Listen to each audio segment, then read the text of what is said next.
मैंने अपने 3 पिछले स्टार्टअप्स में 3 बड़ी मिस्टेक्स की।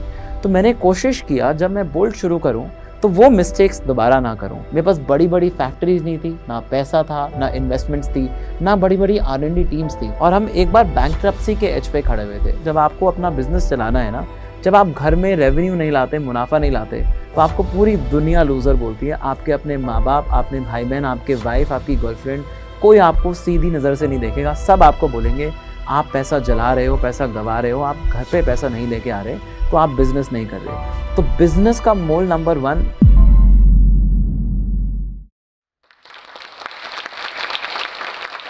तो आजकल स्टार्टअप्स की सब बात करते हैं और जभी भी स्टार्टअप्स की बात होती है तो सिर्फ एक वर्ड आगे आता है, फंडिंग।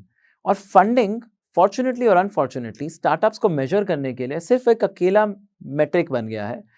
तो लोग सोचते हैं कि फंडिंग है तो स्टार्टअप अच्छी चल रही है, फंडिंग नहीं है तो एक फेल्ड स्टार्टअप है।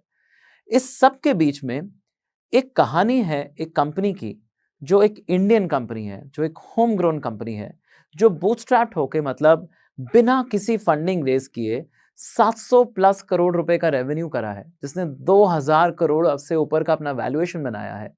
और क्या आप कभी सोच सकते हैं कि इंडियन कंपनी जो बिना पैसा रेज किए, बिना फंडिंग रेज किए, दुनिया के सबसे बड़े ब्रांड्स जैसे Bose, Beats, Sony, skull candy, Sennheiser जैसे ब्रांड्स को अपने से पीछे छोड़ सकता है? हेलो एवरीवन, ये कहानी है बोल्ट की, जो कि आज इंडिया का नंबर 1 रेटेड ऑडियो ब्रांड है और फास्टेस्ट ग्रोइंग वेरेबल ब्रांड है। और मैं वरुण गुप्ता, बोल्ट का को फाउंडर, आपको बोल्ट की और अपनी पर्सनल कहानी सुनाने वाला हूँ। तो यार शुरू से शुरू करते हैं। तो मैं हूँ दिल्ली का लड़का और मैं दिल्ली में एक धार्मिक फैमिली में, एक पंजाबी बाग में एक एरिया से आता हूँ और मेरे फैमिली का अपना एक बिजनेस था। बट अनफॉर्चुनेटली करीब 20 साल पहले जब मैं स्कूल में था, तो फैमिली के बिजनेस में बहुत कोलैप्स हुआ, बहुत स्लो डाउन हुआ और हम एक बार बैंकरप्सी के एज पे खड़े हुए थे। तो उस समय मुझे पैसे का वैल्यू समझ में आया, मेरा कैरेक्टर बिल्डिंग हुआ, मुझे समझ में आया कि मुझे कैसे अपना करियर बनाना है। और मेरे फादर ने बड़ा क्लियरली मुझे बोल दिया था कि वरुण, तुम्हें अपना करियर खुद बनाना है, या तो तुम पढ़ाई करके नौकरी की तरफ लेके जाओ, या तुम्हें अपना बिजनेस खड़ा करना है अपने बलबूते पे। तो उस समय मुझे लगा कि मेरी फैमिली ने इतना डिफ़िकल्ट टाइम देखा है, तो मुझे कुछ ज़िंदगी में कुछ बहुत बड़ा करना पड़ेगा, मेरे अपने फ़ादर को वो प्राइड वापस लाने के लिए, कुछ उनके लिए स्पेशल करने के लिए।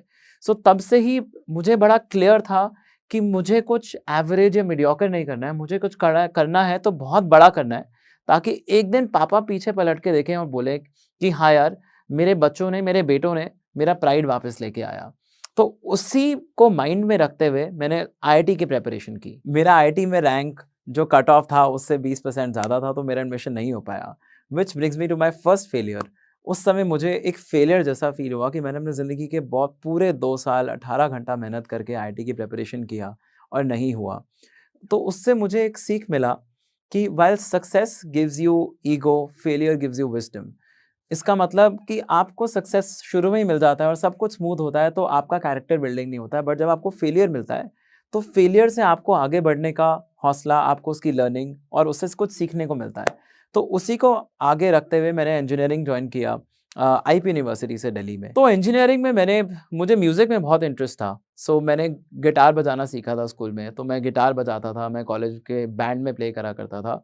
और ऑनेस्टली जब मैं इंजीनियरिंग में था तो मुझे इतना लाइफ में एग्जैक्ट डायरेक्शन नहीं था, मुझे पता नहीं था करियर में क्या करना है। इंजीनियरिंग खत्म भी हो गई, पता भी नहीं चला, और लोगों ने बोला, पेरेंट्स ने बोला कि बेटा एमबीए कर लो। तो हर इंजीनियर इंडिया में एमबीए की तरफ ही जाता है, तो मैं भी उस डायरेक्शन में चल लिया। तो मैंने एमबीए जॉइन किया और एमबीए में जॉइन करके मैंने बहुत मन लगा के पढ़ाई किया। और बट मुझे पता था तब से ही, क्योंकि बचपन में मेरे को याद था कि मेरे फैमिली ने, मेरे फादर ने मुझे इंस्पायर किया था कि अपने से खुद कुछ बड़ा बिल्ड करना है। तो मैंने एमबीए में पढ़ाई करते-करते अपना पहला स्टार्टअप बिल्ड करना शुरू किया। इनफैक्ट जब एमबीए में समर इंटर्नशिप आया, तो मैं अपने कॉलेज का अकेला स्टूडेंट था जिसने समर इंटर्नशिप छोड़ के अपना स्टार्टअप को अपना समर इंटर्नशिप बनाया। तो मैंने अपना एमबीए खत्म किया। बाय द टाइम जब मेरा एमबीए खत्म हो रहा था, तो मुझे समझ में आया कि अपना स्टार्टअप चलाना इतना मुश्किल नहीं है, बहुत मुश्किल जर्नी है। आपको बहुत नॉलेज चाहिए, वर्क एक्सपीरियंस चाहिए, आपको नेटवर्क चाहिए। तो मैंने अपना पहला नौकरी 2014 में एमबीए के बाद लिया, अपना कैंपस प्लेसमेंट लिया। तो मैंने वो नौकरी कुछ महीना किया, उसके बाद मैंने एक और नौकरी जॉइन किया स्नैपडील नाम की कंपनी में। और स्नैपडील में काम करते हुए मैंने अपना सेकंड स्टार्टअप शुरू किया साथ-साथ में। और जब वो एक स्टार्टअप में एक सर्टेन साइज़, सर्टेन स्केल, थोड़ा हमें कस्टमर फीडबैक अच्छा आने लगा, तो मैंने स्नैपडील की नौकरी भी छोड़ दी और मैं वो स्टार्टअप फुल टाइम करने लग गया। और 6 महीना मैंने वो स्टार्टअप और चलाया अपनी नौकरी के बाद, और उसके बाद मुझे रियलाइज़ हुआ कि उस स्टार्टअप में से कस्टमर तो आ रहे थे, प्रोडक्ट तो बन गया था, बट रेवेन्यू नहीं आया। फॉरगेट प्रॉफिटेबिलिटी, हमें मुनाफ़ा तो दूर की बात है, हमें रेवेन्यू ही नहीं आ रहा था। एंड उस समय मुझे रियलाइज़ होने लगा कि I was feeling like a failure, कि मैंने कॉलेज भी कर लिया और मैंने अपने ड्रीम कॉलेजेस में भी नहीं गया। मैं नौकरी भी कर लिया, नौकरी भी छोड़ दिया स्टार्टअप के जुनून में। और अब स्टार्टअप किया, और वो भी मैंने अपना दूसरा स्टार्टअप किया और उसमें भी फेल हो गया। मुनाफ़ा तो दूर, मुझे प्रॉफ़िट तक नहीं आ रहा। तो मुझे समझ में नहीं आ रहा था मैं किस डायरेक्शन में जा रहा हूँ। तो तब मैंने सोचा कि मैं कुछ नया काम ही कर लेता हूँ। तो और कुछ था नहीं, या तो मैं एक और नौकरी लेता या मैं कुछ नया बिज़नेस खड़ा करता, बट मेरे पास सारे पैसे भी ख़त्म हो गए थे, क्योंकि जो मैंने अपनी नौकरियों में कमाया था, वो सारा पैसा मैंने अपनी दूसरी स्टार्टअप में लगा दिया था। उस सब के बाद फाइनली मुझे एक और स्टार्टअप आइडिया आया, जो कि मेरी तीसरी स्टार्टअप थी, जिसका नाम था ब्रांड हॉकर्स। सो 2015 में मैंने वो काम शुरू किया और हमने वो 2 साल वो स्टार्टअप चलाया। और उस स्टार्टअप में हमने ई-कॉमर्स कंपनीज़ के साथ काम करना शुरू किया और बहुत सारे ब्रांड्स के साथ काम करना शुरू किया और उनका बिज़नेस बिल्ड करना शुरू किया ई-कॉमर्स में। तो तब मुझे आइडिया आया, जब हमने बहुत सारे इंटरनेशनल ब्रांड्स का बिज़नेस इंडिया में बिल्ड किया, बहुत सारे ऑडियो कंपनीज़ के साथ भी काम किया, तो मुझे समझ में आया कि क्यों ना हम इंडिया में रहते हुए एक इंडियन ब्रांड बना सकते हैं। क्यों क्यों सिर्फ़ हम बड़े इंटरनेशनल ब्रांड्स के पीछे भागते रहते हैं? क्यों हम सोचते रहते हैं कि हमें सिर्फ़ इंटरनेशनल ब्रांड्स ही कंज़्यूम करने हैं? Why can't we build a global brand out of India? तो ये सोच लेके मैंने 2017 में बोल्ट की शुरुआत की। तो हाँ दोस्तों, मैंने आपको ये तो बता दिया कि मेरी 3 स्टार्टअप्स बंद हो गई, बट मैंने आपको ये नहीं बताया कि मेरा कितना नुकसान हुआ। मैंने तीनों स्टार्टअप्स में मिला के करीब 40 लाख रुपया खोया। मैंने जितना सेविंग्स किया था लाइफ में, जितना नौकरियों में कमाया था, कुछ मैंने दोस्तों से बोरो किया, थोड़ा बैंक से बोरो किया, थोड़ा-सा फैमिली से बोरो किया। मेरा सारा पैसा खत्म हो चुका था। और जो आज मोदी जी बात करते हैं कि startup India, wake up India, तो उस उन सब सुनने वाले लोगों को मैं बताना चाहता हूँ कि वो कैसे करें स्टार्टअप इंडिया और मैंने क्या मिस्टेक्स की। मिस्टेक नंबर 1, मैंने बिज़नेस जब बनाना शुरू किया, तो मैं सबसे पहले बिज़नेस बनाता था इन्वेस्टर्स के लिए। मैं बिज़नेस मॉडल और प्रोडक्ट बनाने से पहले बिज़नेस डेक बनाता था और इन्वेस्टर पिच बनाता था। और उस भाग-दौड़ में इन्वेस्टर के पीछे भागने के चक्कर में मैं ना अच्छा प्रोडक्ट बना पाया, ना अच्छी सर्विस बना पाया, और उसी प्रोसेस में, उसी भगदड़ में मुझे रियलाइज़ ही नहीं हुआ कि मैं कस्टमर को चेज़ नहीं कर रहा था, मैं इन्वेस्टर को चेज़ कर रहा था। मिस्टेक नंबर 2, मैं अपने आसपास जो प्रोडक्ट्स बना रहा था, वो प्रोडक्ट्स मैं बना रहा था अपने लिए।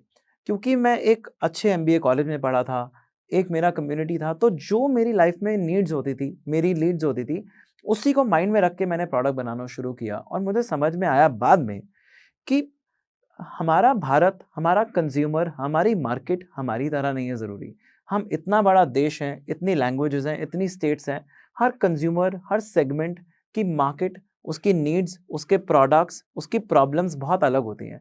अगर आप पूरे भारत को अपने लेंस, अपने नज़रिए से देखेंगे, तो आप प्रोडक्ट अपने लिए बना रहे हैं। अपनी मार्केट के लिए नहीं, अपने देश के लिए नहीं, अपने कस्टमर के लिए नहीं बना रहे हैं। तो यही गलती मैंने नंबर 2 की, कि मैंने प्रोडक्ट पहला अपना बिज़नेस बनाया इन्वेस्टर के लिए और अपना प्रोडक्ट बनाया अपने लिए, मैंने अपने कस्टमर के लिए नहीं बनाया।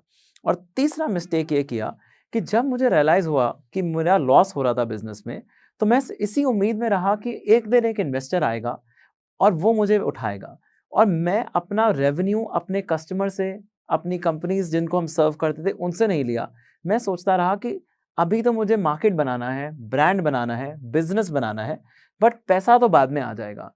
बट द हार्श रियलिटी क्या है मेरे दोस्तों, जब आपको अपना बिज़नेस चलाना है ना, जब आप घर में रेवेन्यू नहीं लाते, मुनाफ़ा नहीं लाते, तो आपको पूरी दुनिया लूज़र बोलती है। आपके अपने माँ-बाप, अपने भाई-बहन, आपके वाइफ़, आपकी गर्लफ्रेंड, कोई आपको सीधी नज़र से नहीं देखेगा। सब आपको बोलेंगे, "आप पैसा जला रहे हो, पैसा गँवा रहे हो, आप घर पे पैसा नहीं लेके आ रहे, तो आप बिज़नेस नहीं कर रहे।"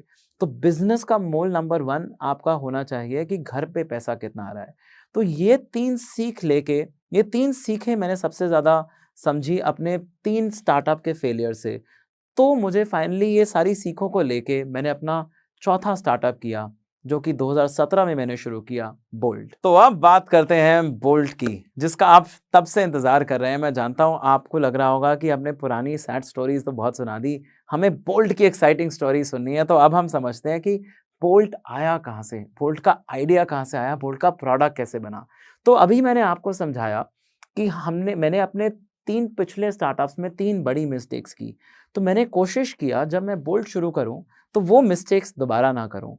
और मेरे मन में एक थॉट था जब मैं अपनी तीसरी कंपनी में, तीसरी स्टार्टअप में विश्व के सारे बड़े-बड़े ब्रांड्स के साथ कंसल्टिंग कर रहा था, तो मुझे समझ में आया कि हमारे इंडियन कंज्यूमर्स को इंडियन प्रोडक्ट चाहिए।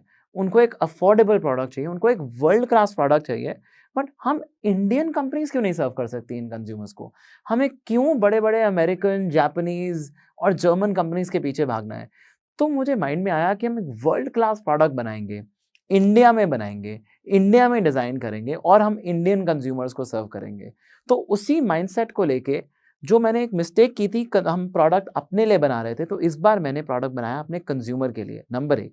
दूसरी बात, मैंने प्रोडक्ट और बिज़नेस एक इन्वेस्टर के लिए नहीं बनाया, अपने प्रोडक्ट को एक प्रोडक्ट बनाया और एक फ़ोकस रखा कि सिर्फ़ एक प्रोडक्ट बनाना है, जो कि वर्ल्ड क्लास हो, जो कि इंटरनेशनल ब्रांड से बेहतर हो या उनके बराबरी पे हो, बट एक इंडियन कंज्यूमर को माइंड में रखते हुए अफोर्डेबल हो, किफ़ायती हो। तो बोल्ट का पहला प्रोडक्ट मैंने करीब 9 महीना काम करके मैंने ट्रैवल किया इंडिया में, इंडिया के बाहर, प्रोडक्ट डेवलपमेंट समझा, वर्ल्ड के सारे ब्रांड्स जेबीएल, बोस, सोनी ये कहाँ बनते हैं, कैसे बनते हैं। क्योंकि मैं इंजीनियर था, तो मुझे ये समझ में आया कि इंजीनियरिंग कैसे होती है प्रोडक्ट की, मैन्युफैक्चरिंग कैसे होती है। क्योंकि मैं एक म्यूज़िशियन हूँ और म्यूज़िशियन था, तो मुझे प्रोडक्ट के अकॉस्टिक्स समझ में आए, मतलब उसकी साउंड कैसे बनती है, उसकी साउंड डिज़ाइन कैसे होती है, उसका एक्सपीरियंस कैसे आता है। और क्योंकि मैंने 3 फेल्ड स्टार्टअप्स चलाई, मोर इम्पोर्टेंटली मैंने सीखा उन अपने फेलियर से, तो मैं ये सारी लर्निंग्स इम्बाइब कर पाया कि मुझे प्रोडक्ट किसके लिए बनाना है, प्रोडक्ट कैसा बनाना है, किस प्राइस पॉइंट पे बनाना है, किस फीचर्स को लेके माइंड में प्रोडक्ट बनाना है और कहाँ से बनाना है। क्योंकि टू बी ऑनेस्ट जब मैंने काम शुरू किया था, मेरे पास बड़ी-बड़ी फैक्ट्रीज़ नहीं थी, ना पैसा था, ना इन्वेस्टमेंट्स थी, ना बड़ी-बड़ी आर-एन-डी टीम्स थी। मैं अकेला था अपने को-फाउंडर के साथ, मेरे तरुण जो मेरे ब्रदर हैं, हम दोनों ने सोचा कि कैसे छोटे से लिमिटेड रिसोर्सेज और हमारे पास पैसा भी नहीं बचा था। तो कैसे लिमिटेड रिसोर्सेज को लेके हम ये समझें कि प्रोडक्ट बनता कैसे है, तो हमारे पास सिर्फ़ एक प्रोडक्ट बनाने का पैसा और एनर्जी और फ़ोकस था। तो हमने 2017 में अपना पहला प्रोडक्ट लॉन्च किया, बोल्ट वेव। तो आप सब सोच रहे होंगे कि इसका पैसा कैसे आया? तो मैं आपको ऑनेस्टली आपको नंबर्स तक खुल के बताता हूँ कि मेरा पहला ऑर्डर था 1000 यूनिट्स का और हमने एक एक्सक्लूसिव पार्टनरशिप किया था एक मिंत्रा नाम के प्लेटफ़ॉर्म से। तो हमें था 1000 यूनिट्स बनाने हैं, बट वो बनाने का, उसका परचेज़ ऑर्डर लगाने का, उसका मटेरियल खरीदने का भी पैसा नहीं था। तो हम बैंक के पास गए, हमने बोला हमें आपसे 13 लाख रुपए का लोन चाहिए ये बनाने के लिए। तो बैंक वाले हँसने लगे कि आपका कोई बैलेंस शीट नहीं है, आपका प्रीवियस कंपनी फेल हुआ है, आपके बैंक में पैसा नहीं है और आप एक परचेज़ ऑर्डर के बेसिस पे हम चाहते हैं कि आप हमें लोन दे दें। तो एक बैंक ने ठुकराया, हम मल्टीपल बैंक्स के पास गए। तो फाइनली कुछ ना कुछ तोड़-मरोड़ के, कुछ जोड़-जोड़ के हमने 13 लाख रुपए इकट्ठे किए और पहला प्रोडक्ट 1000 यूनिट्स का हमने निकाला। और जब हम बनाने लगे प्रोडक्ट्स, तो हमारा जब शिपमेंट आया, तो मुझे आज भी याद है कि हमारा शिपमेंट रात को 10 बजे यहाँ पे पहुँचा और सुबह 8 बजे मुझे वो शिपमेंट डिलीवर करना था और उसमें मुझे पूरा पैकेजिंग करना था, प्रोडक्ट का वारंटी कार्ड डालना था, एमआरपी टैग लगाना था और उस रात इतनी बारिश हो रही थी, तो मैंने और मेरी पूरी फैमिली ने मिलके वो 1000 यूनिट्स खुद पैक किए और सुबह, क्योंकि वो शिपमेंट इतनी छोटी-सी थी, तो मैं अपनी गाड़ी में उसकी डिक्की में ये माल डाल के मैं खुद मिंत्रा के वेयरहाउस के बाहर खड़ा होके डिलीवर करके आया। बट जब ये मैंने करा तो मुझे रियलाइज़ हुआ कि प्रोडक्ट को अपने हाथ से बनाने का जो मज़ा है ना, वो किसी और चीज़ में नहीं है। वो किसी और को ऑर्डर लगाने से, कोई टीम हायर करने से वो मज़ा नहीं आता। आपको खुद समझ में आता है जब आप काम करते हो कि कैसे प्रोडक्ट बनता है, कैसे पैकेजिंग होता है, कैसे डिलीवरी होता है, कैसे पूरा बैकएंड की जर्नी आती है। जब आप ज़मीन से नीचे से उठ के उतरते हो ना, तो बड़ा बिज़नेस बिल्ड करने का मज़ा आता है। जब आपकी नींव पक्की हो, तो आप you can build for the skies as well. तो इसी को माइंड में रखते हुए मैंने अपना पहला प्रोडक्ट बनाया, बोल्ट वेव। और जब वो प्रोडक्ट लॉन्च हुआ, तो हमारा प्रोडक्ट पहले ही दिन में सोल्ड आउट हो गया। एंड टू बी ऑनेस्ट मैंने सोचा भी नहीं था कि हमने सोचा था 1 महीने में ये माल बेचेंगे हम। बट हमने एक मिंत्रा में एंड ऑफ रीज़न सेल के दिन हमने लॉन्च किया था और करीब 12 घंटे में ही हमारा पूरा शिपमेंट सोल्ड आउट हो गया एंड हम बिलीव भी नहीं कर पाए। हमने 3 बार पूछा कि असली में प्रोडक्ट्स बिक गए हैं, पूरे 1000 यूनिट्स बिक गए हैं, बट जब बिका तब हमें विश्वास हुआ कि हाँ, जो हमने बनाया था इस बार वो कस्टमर को, जिस कस्टमर के लिए बनाया था उस कस्टमर ने अप्रिशिएट किया है, उस कस्टमर ने फीचर समझा है और एक इंडियन ब्रांड को मौका दिया है। तो ये बात जानकर हमें सबसे ज़्यादा कॉन्फिडेंस मिला। तो जब हमारा पहला प्रोडक्ट सक्सेसफुल हुआ, तो हमें कॉन्फिडेंस मिला कि हम अपने और प्रोडक्ट्स डिज़ाइन करें। तो हमने पहले कुछ फ्रीलांसर्स के साथ काम करते थे, तो हमने इन हाउस टीम बनानी शुरू की, हम दोनों को-फाउंडर्स ने। तो हमने पहला कस्टमर सर्विस रिप्रेजेंटेटिव हायर किया और हम, मुझे आज भी याद है, हम लैंडलाइन पे कस्टमर की कॉल्स और क्वेरीज सुना करते थे। फिर हमने एक बार मोबाइल नंबर दे दिया था, रात को 2-2 बजे तक कस्टमर्स के फ़ोन आते थे और हम जवाब देते थे कि प्रोडक्ट क्यों ख़राब हो गया है, कैसे उसको सॉल्व करें, उसकी क्वेरीज, उसको चलाना सिखाते थे प्रोडक्ट। और मुझे आज भी याद है, जब हमें एक सबसे पहला कस्टमर कॉल आया और उसने बताया कि मैंने आपसे पहले सारे इंटरनेशनल जापानीज़, मैं नाम नहीं ले पाऊँगा उन ब्रांड्स का, बट जापानीज़, अमेरिकन, जर्मन सारे ब्रांड्स ट्राई किए हुए हैं, बट जब उन्होंने बोल्ट का प्रोडक्ट ट्राई किया, तो जो उनको एक्सपीरियंस मिला, वो कस्टमर ने बोला कि मैं एक म्यूज़िशियन हूँ और मैं अपना सारा बेस्ट म्यूज़िक अपने ईयरफ़ोन्स में सुनता हूँ और अपने सारा दिन में 12 घंटे म्यूज़िक सुनता हूँ, और जो मुझे बोल्ट चला के मज़ा आया और जो मेरे पास इस बजट में इससे बेटर कोई ऑप्शन नहीं थी, उससे हमें सबसे ज़्यादा कॉन्फिडेंस मिला। तो इस कॉन्फिडेंस को लेते हुए हम आगे बढ़े, हमने और प्रोडक्ट्स लॉन्च किए और फिर हम फ्लिपकार्ट और अमेज़न और अदर प्लेटफ़ॉर्म्स में अपने प्रोडक्ट्स को लॉन्च किया। फिर कॉम्पिटिशन भी आया, कॉम्पिटिशन ने हमें एक्नॉलेज करना शुरू किया, उन्होंने रिएक्ट करना शुरू किया। हमें ऑनेस्टली, मुझे आज भी याद है कि हमें इतना अच्छा लगा जब वर्ल्ड के लीडिंग ब्रांड्स हमारे प्रोडक्ट्स के ऊपर अपना ऐड चलाते थे बोल के कि हमें, आप बोल्ट मत खरीदिए, हमारा प्रोडक्ट खरीदिए। तब हमें एक कॉन्फिडेंस मिला था, हमें विश्वास मिला कि हमारा प्रोडक्ट इतना बड़ा बन गया कि ग्लोबल ब्रांड्स हमारे ऊपर एडवर्टाइज़ करना चाहते हैं। तो इसी को लेते आगे बढ़ते गए, हमें पहले साल में हमने 3 करोड़ रुपए का रेवेन्यू किया। 3 के बाद 19 करोड़, फिर 95 करोड़, फिर 190 करोड़, करते-करते आज हमने 700 प्लस करोड़ का रेवेन्यू बिल्ड किया है। इस साल हम करीब 800-900 करोड़ रुपए का बिज़नेस करेंगे। बट इस प्रोसेस में हमने कुछ सबसे ज़्यादा जो सीखी, जो हमारी टॉप लर्निंग्स रही, मैं आपसे वो शेयर करना चाहूँगा। मोर देन द नंबर्स, आप जानना चाहेंगे उसकी बैक स्टोरी क्या है और आपके लिए क्या है यहाँ पे सीखने के लिए। तो सबसे पहला हमने सीखा स्पीड ओवर परफेक्शन। तो जब हमने पहला प्रोडक्ट बनाना शुरू किया और मैंने अपनी पुरानी स्टार्टअप से सीखा था कि मैं ऐसा प्रोडक्ट बनाता गया, रेवेन्यू नहीं आ रहा था और मैं बनाता गया सोच के कि मैं ऐसा प्रोडक्ट बनाऊँगा जो दुनिया ने कभी नहीं देखा है। तो इस बार मैंने सीखा कि पहले आपको प्रोडक्ट लॉन्च करना ज़रूरी है और कस्टमर का बार-बार फीडबैक लेना ज़रूरी है। आपको एक नेवर सीन बिफोर, एक दुनिया में कभी ऐसा प्रोडक्ट ना देखा गया हो, ऐसा प्रोडक्ट एक दिन बनाऊँगा, इस जुनून में नहीं रहना चाहिए। आपको प्रोडक्ट, एक अच्छा प्रोडक्ट, इसको बोलते हैं मिनिमम वायबल प्रोडक्ट, बना के आपको मार्केट में उतार देना चाहिए। चाहे आप सिर्फ़ 100 कस्टमर के लिए क्यों ना उतारो, मार्केट में उतारिए और उनसे कस्टमर से फीडबैक लीजिए। तो हमने पहला ये लर्निंग लेके अपना स्पीड ओवर परफेक्शन पे प्रोडक्ट्स उतारे और बार-बार उनको बेटर करते गए, रादर देन कि हम एक बड़ा प्रोडक्ट लॉन्च करें। नंबर 2, हमने कस्टमर फीडबैक पे सबसे ज़्यादा फ़ोकस किया कि कस्टमर से बात करते गए, कस्टमर का एक-एक रेटिंग और रिव्यू जो ई-कॉमर्स प्लेटफ़ॉर्म पे आता था, जो कस्टमर सर्विस पे हमें फ़ोन आते थे, वो सारा फीडबैक हम कलेक्ट करते थे, कस्टमर की बातें सुनते थे, डेटा कलेक्ट करते थे और समझते थे कस्टमर को क्यों प्रोडक्ट समझ में नहीं आ रहा, क्यों खराब हो रहा है, क्यों पसंद नहीं आ रहा। वो सारा फीडबैक लेके अपने फर्दर प्रोडक्ट्स को बिल्ड करते गए, पुराने प्रोडक्ट्स को बेटर करते गए। तो हमने प्रोडक्ट को कस्टमर फीडबैक को लेके अपना प्रोडक्ट बेटर करते गए। और तीसरा सबसे बड़ा फैक्टर हमने लगाया इनोवेशन, कि हमने ये नहीं सोचा कि जो ग्लोबल ब्रांड्स बना रहे हैं इंडिया में भी वही चलेगा, जो पहले से चल रहा है वो ज़रूर चलेगा, नहीं। हमने खुद प्रोडक्ट्स डिज़ाइन करने शुरू किए। जब एक बार हमें थोड़ा कॉन्फिडेंस मिला कि बिज़नेस अच्छा चल रहा है, टीम्स को हम अफ़ोर्ड कर पाएँगे, पहले हमने फ्रीलांसर्स के साथ काम करना शुरू किया, फिर हम टीम्स को इन हाउस बिल्ड करना शुरू किया। तो हमने अपने प्रोडक्ट्स बनाने शुरू किए, खुद 3D में अपने प्रोडक्ट्स डिज़ाइन किए, 3D प्रिंटर खरीदा, 3D प्रिंटर में मॉकअप्स बनाए, खुद कान में फिट कर के देखा कि प्रोडक्ट्स का फिट कैसे आता है और फिर अपना डिज़ाइन और इनोवेशन हमने खुद लगाया।